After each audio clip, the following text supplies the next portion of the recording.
आम आज पहुंचीचु गजपत जिला सदर महकुमा पाराक्षित धवलेश्वर मंदिर में आज पवित्र महाशिवरात्रि भक्त समागम रही पुण्य अर्जन करने सकाशे भक्त नड़िया कदम धूप दीप आनी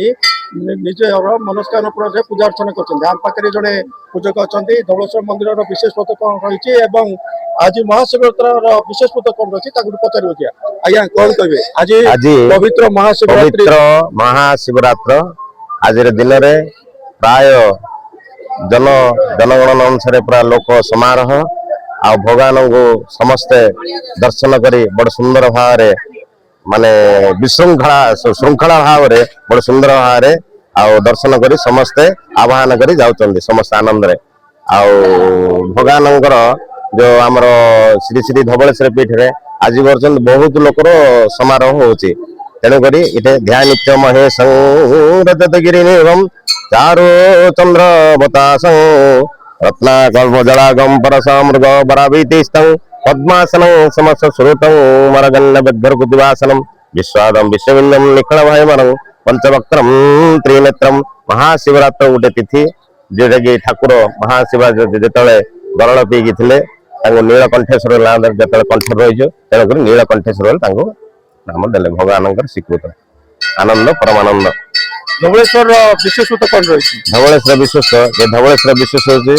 100 वर्षर पीठ इथे जिते लोक आने आम गजपति जिले में आमर भूकटी नंदी वृषभ सबुठार बड़ तेणुक एठारे समस्त जहाँ मनस्कामना मागुंट ब्रह्मपुर कौन कटक कौन सब लोग आसिक मुझे पूजा पाठ कर प्राय आसना आज्ञा इठ जो वृषभ अच्छा नंदी बढ़ुची बोली कि मोर अनुमान बढ़ुची कि नहीं मुझे जापर मु दीर्घ एठार 28 वर्ष है सेवा कर निज पानी ना समस्त पानी दान करके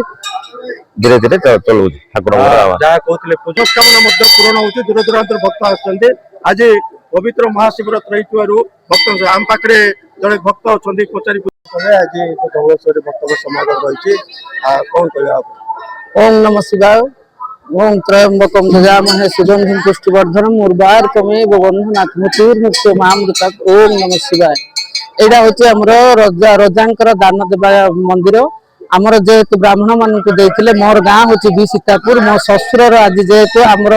शाशुर निज वंश आमर ए पालिटा पड़ी आमर पालिया दान मानकर कर्म अनुसार जमीती कि सुरुखुरु धवलेश्वर मंदिर महादेव पीठ में किमती भक्त मैंने आसिक सुरुखुरु किमती जीवे से करके सकाल भक्त मैंने जो पाहांतियार आसी पुलिस भाई प्रशासन तरफ आसिक सहयोग करके लाइन वाइज कर सकाल आसो दीडारू आम बहुत सारा पूजारी ये लगिचु सकाल भक्त बहुत सारा आसिले आम भी सकाल एत 12टा घंटा है टोटाल रेस्ट ना क्या भी लोक भी लाइन रे जगी पेसेंस धरिकी समस्त धन्यवाद